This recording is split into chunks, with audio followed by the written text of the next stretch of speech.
I had a vision. I saw a dark and stormy ocean. In that ocean, I thought I saw multitudes of poor human beings plunging and floating and shouting and shrieking, cursing and struggling and drowning. And out of this dark, angry ocean, I saw a mighty rock that rose up with its summit towering high above the stormy seas. And all round the base of the rock, I saw a vast platform.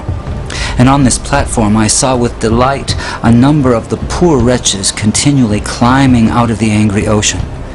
And I saw that some of those who were already safe on the platform were fervently helping the poor creatures still in the angry waters to reach safety. But something puzzled me.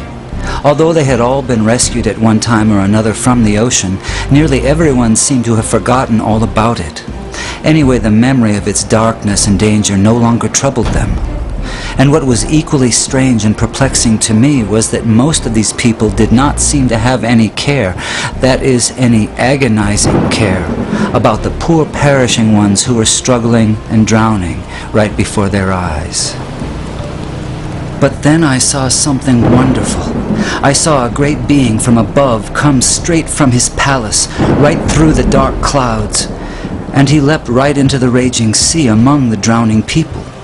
And there I saw him toiling to rescue them, until the sweat of his great anguish ran down in blood. And he was continually crying to those already rescued, to those whom he had helped with his own bleeding hands, to come and help him in the painful and laborious task of saving the lost.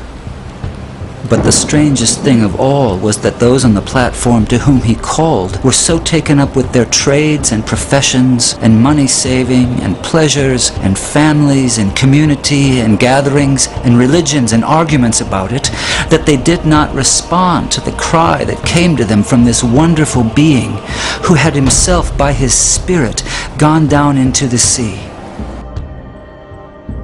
And so the multitude went on struggling and shrieking and drowning in the darkness. And then I saw something that seemed stranger than anything that had happened before in this very strange vision. Those whom this wonderful being cried out to come and help him in his difficult task were always praying and crying to him to come to them. Some wanted him to come and stay with them and spend his time and strength in making them happier. Others wanted him to come and take away various doubts and misgivings they had concerning the truth of some letters which he had written them. Others wanted him to come and make them feel more secure on the rock, so secure that they would be totally sure they would never slip off again.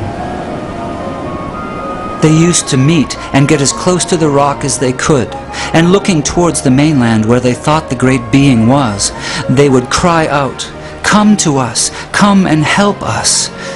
But all this time, he was down among the poor drowning creatures, crying to them in a hoarse voice, "Come to me, come and help me."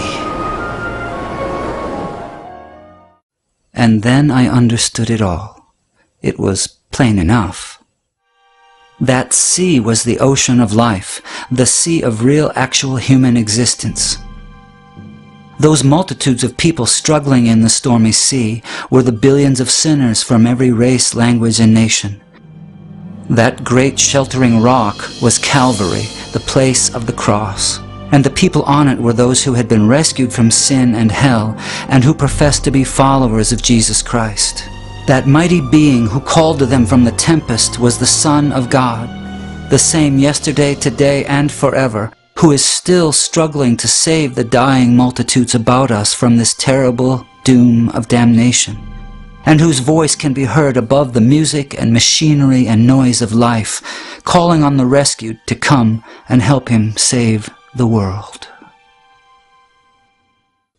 My friends in Christ, you are rescued from the waters. You are on the rock. Jesus is in the dark sea, calling on you to come and help him. Will you go?